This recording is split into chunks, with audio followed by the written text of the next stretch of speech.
there's going to be some incredibly tough ones to call. Let's look at the men's single first of all. Mm-hmm. Who's going to podium? Who's going to be in the A final? Who's going to win the men's single sculls in the Tokyo Olympics?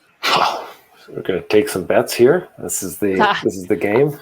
I mean, let's be honest. We're all kind of rooting around the fact that you can't miss off Ollie Seidler, can you? Really? Like, if that man doesn't make the podium, something has gone dreadfully wrong. Because we've seen him kind of in all sorts of situations over the last 3 years that have put him under pressure, and he's just gotten better and better at handling those situations. And actually, Sabaudia, Martin, was probably the first time we saw him not able to conquer that, which will teach him some good lessons, I think, before the Sea Forest Waterway. But yeah, I mean, Seidler's just really looking super strong at the moment, isn't he?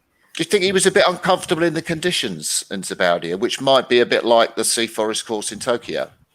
Yeah, maybe. I think a lot of people are saying that, aren't they? That and there's this rhetoric that Seidler's not very good in bad conditions, and I know that he's even kind of brought that to the fore himself. But it's a big old tailwind. I think he just didn't get the best of starts and was down, and he came so close to it was that last sprint. He made up a length easily, in that where the water was arguably the worst at the finish, where it's a tailwind. So I don't know. I think that he's very aware of that, and I think that's what he'll be prepping for. And as long as if the man gets a good start, I can't see many people overcoming him.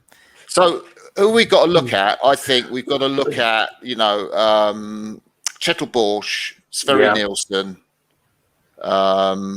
I think, what about Trevor Jones, the young Canadian sculler? I think we've got to look at Vysovkin, the Russian who won that qualification regatta, because he put out, or those Trevor Jones and Vysovkin put out Natan Magruchy-Simchek, who got a bronze in the Europeans. So those scullers will be quite fast. What's your thoughts, Adam?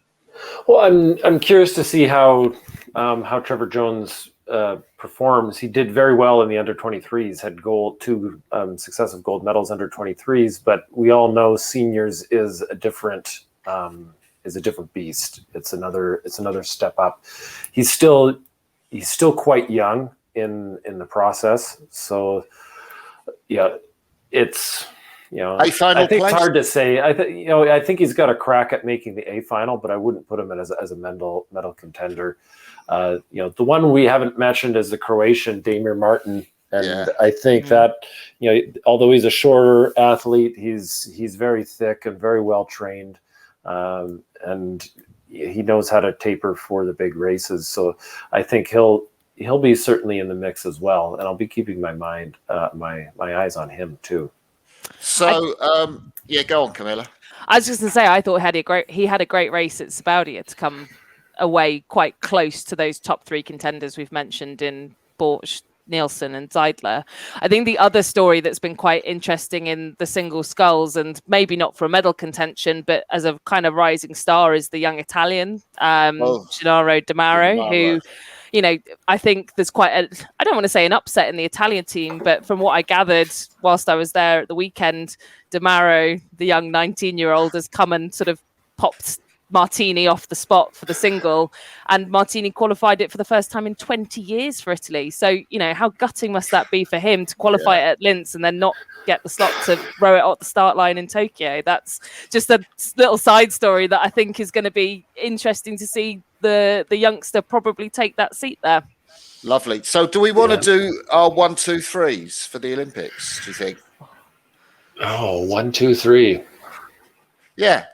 Okay, let's do it. Let's make I'm going to go out on a limb. I'm going to say number 1, Damir Martin from Croatia. Number 2, Kjetil Bosch. Number 3, Ollie Seidler.